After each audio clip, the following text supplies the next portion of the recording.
La filosofía de Friedrich Nietzsche ha mantenido, desde sus cimientos, una misión central: guiar al ser humano hacia el desarrollo de una versión superior de sí mismo. En este contexto, surge de inmediato la pregunta fundamental: ¿existe realmente una faceta inherente a nuestra condición que nos posicione como entidades indiscutiblemente más elevadas? Y, de ser así, ¿cuáles son las características esenciales que la definen, permitiéndonos comprenderla en su totalidad? Para abordar esta cuestión crucial, es necesario comenzar con un breve repaso de los postulados fundamentales de este influyente y controvertido pensador, que se expondrán a continuación. A pesar de ese potencial elevado, todos los individuos están constantemente expuestos a una intensa presión social que busca reducirlos a la condición de un animal de rebaño, un ser mezquino, irrisorio y mediocre cuya única meta es satisfacer las demandas de sus pares, quedando relegado a ser una pálida sombra de lo que podría llegar a ser. Pero, ¿cómo pudo esta corrosiva mentalidad esparcirse con tal éxito en la civilización moderna? Nietzsche aborda esta dicotomía categorizando a las personas en dos clases fundamentalmente opuestas en su obra Más allá del bien y del mal, los superiores y los del rebaño. Mientras que el hombre superior demuestra una habilidad magistral para el autocontrol de sus impulsos, afirma su autonomía, desarrolla un criterio propio y ejecuta un proyecto vital que deja una huella en el mundo, el hombre del rebaño se conforma con vivir muy por debajo de sus capacidades.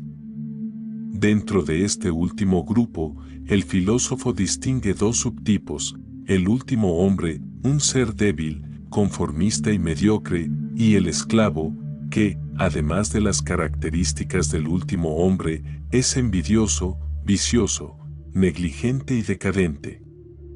Ya identificamos los rasgos que, según Nietzsche, definen al hombre superior y aquellos que debe evitar para alcanzar esa meta.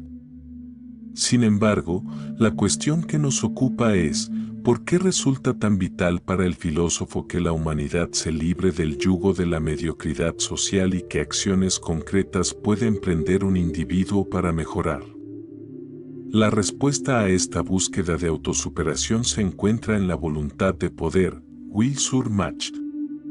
De manera análoga a como el estoicismo y el taoísmo concebían una fuerza superior, naturaleza o Tao, que gobernaba el cosmos, Nietzsche postula que el universo es una manifestación de otra esencia subyacente que él denominó voluntad de poder.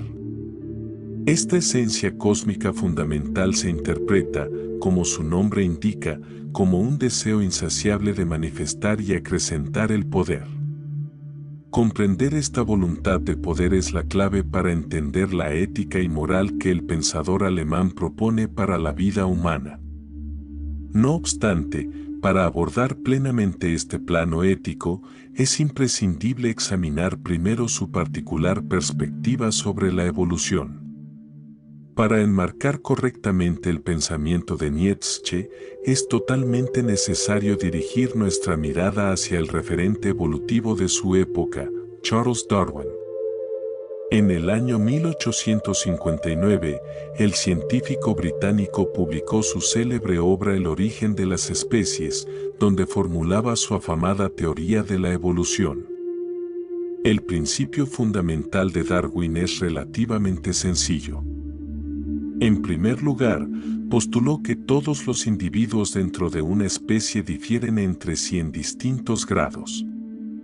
Si bien muchas de estas diferencias son triviales, algunas son lo suficientemente significativas como para conferir al organismo ventajas o desventajas en su lucha por la existencia. Un ejemplo clásico para ilustrar este concepto es el de las jirafas y la longitud de su cuello.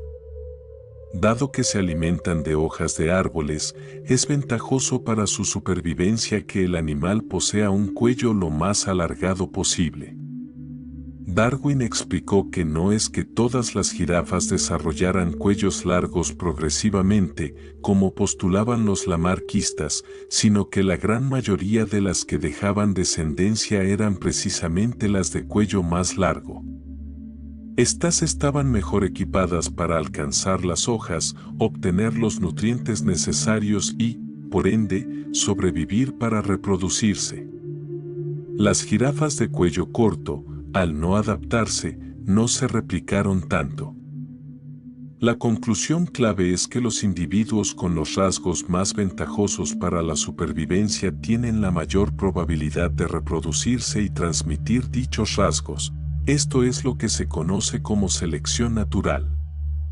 Fue precisamente la lectura, o más bien, el malentendido que Nietzsche tuvo de la teoría evolutiva de Darwin lo que lo impulsó a formular su propia doctrina.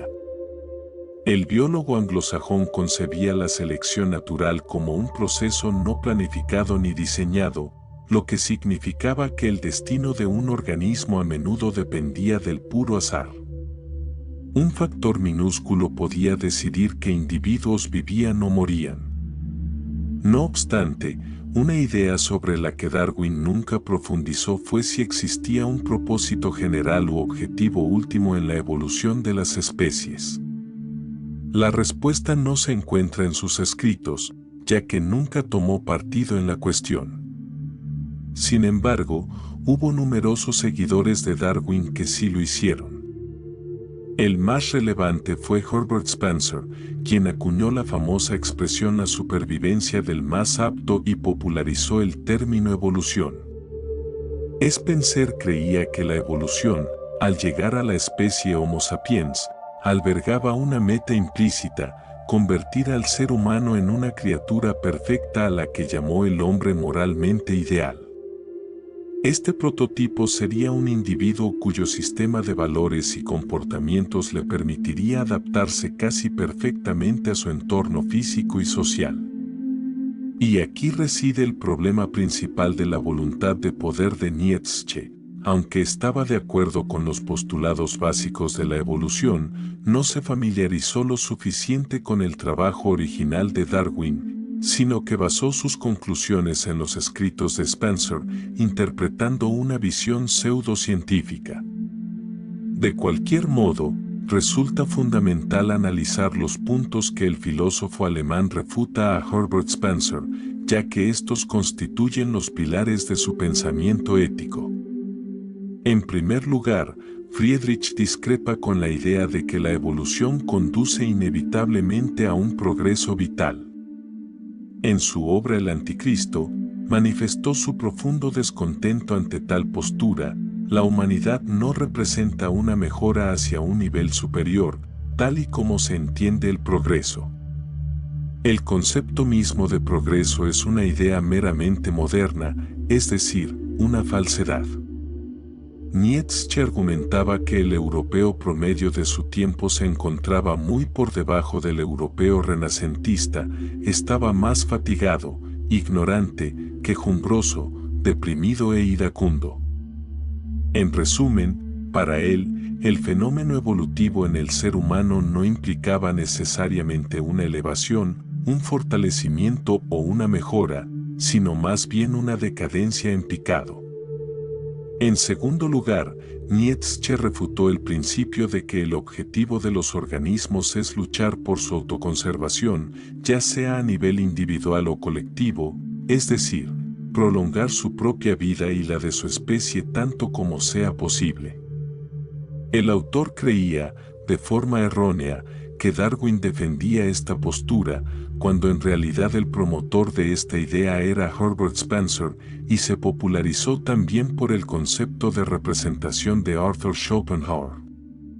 La evolución darwiniana se centra únicamente en la selección natural, conservación de rasgos ventajosos, sin postular una necesidad universal de supervivencia. Esta confusión llevó a Nietzsche a adaptar parte de su marco teórico a su favor. No obstante, él repudiaba vehementemente esta idea de la voluntad de vivir. ¿Me estás diciendo que el impulso primordial del ser humano es la mera voluntad de vivir?, ¿Que uno debe conformarse con la supervivencia y poco más?, preguntaba. Para él, si la principal motivación fuera simplemente seguir vivo, sería una meta cobarde. Afirmaba que el motor esencial del Homo sapiens no es el progreso evolutivo o la simple supervivencia, sino la voluntad de poder. En el ocaso de los ídolos, se declaró antidarwinista por su rechazo a que los organismos buscaran la perpetuación y prolongación de la vida por encima de todo. En Más allá del bien y del mal, declaró, un ser vivo quiere descargar su fuerza, la vida en sí es voluntad de poder, y la autoconservación, una de sus múltiples consecuencias indirectas. Es crucial entender que el concepto de poder en la filosofía nietzscheana no debe interpretarse como dominio, control o sometimiento de una persona sobre otra.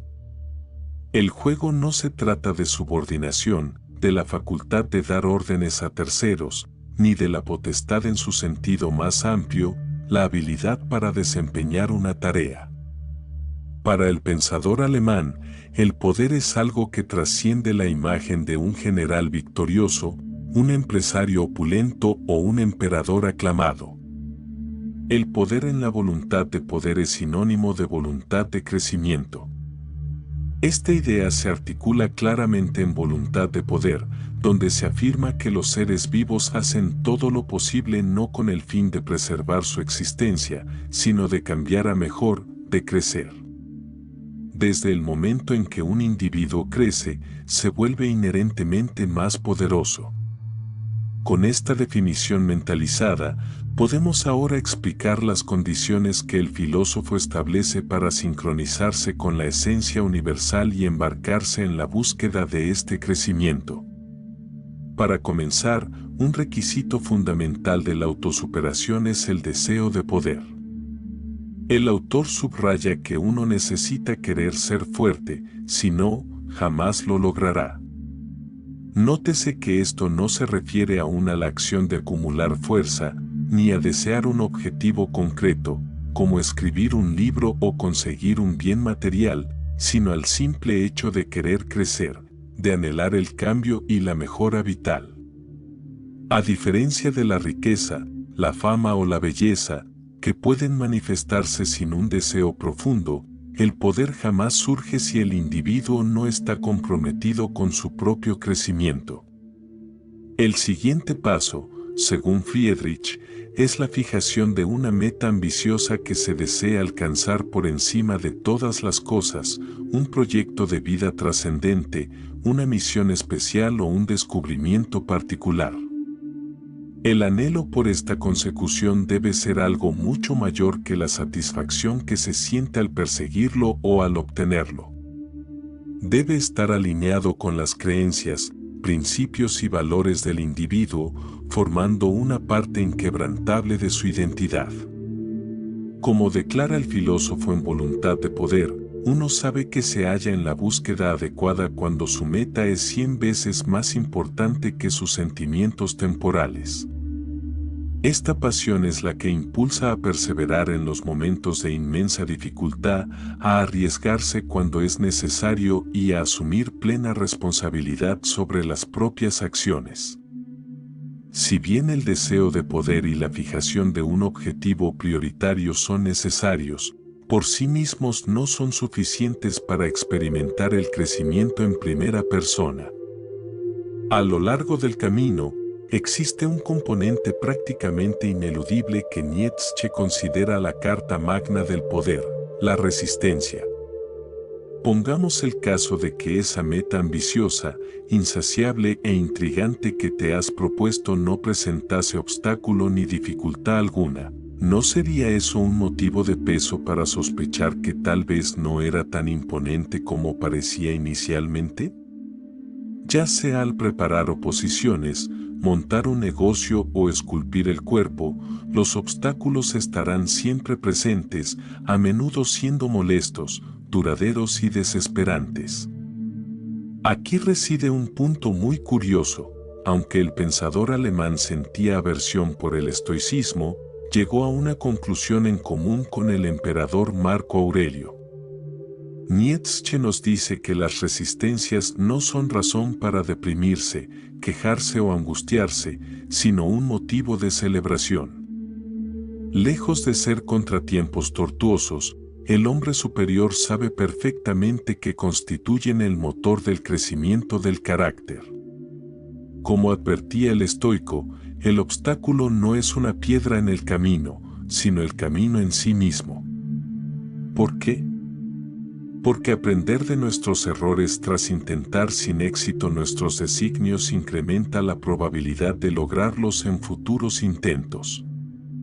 El dolor y la frustración son una losa para el negligente y el mediocre, pero un propulsor para el excelente.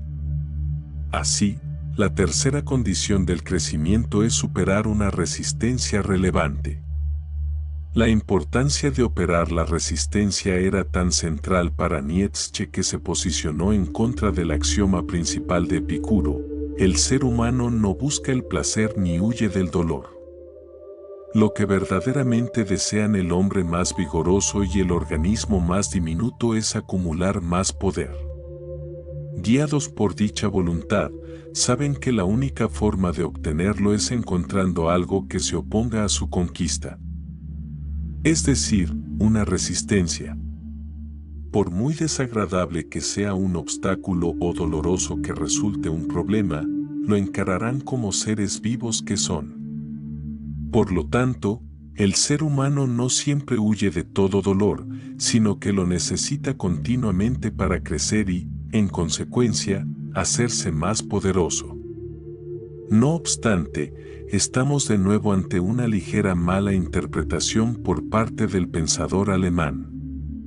Quien haya revisado la carta a Meneceo se dará cuenta de que la frase "el hombre busca el placer y huye del dolor" debe ser estudiada cautelosamente. Esto no quiere decir que el hombre persiga todo placer y evite todo dolor sin excepción.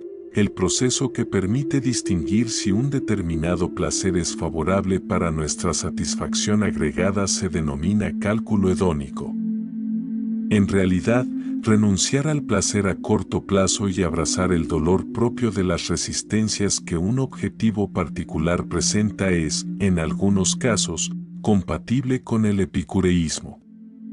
Sin embargo, una discrepancia notable a favor de Nietzsche es que los desafíos a los que se enfrentaría un seguidor de la escuela epicúrea no llegan a ser tan ambiciosos e imponentes, ya que su prioridad fundamental es alcanzar la liberación del dolor mental y físico, ataraxia y aponía.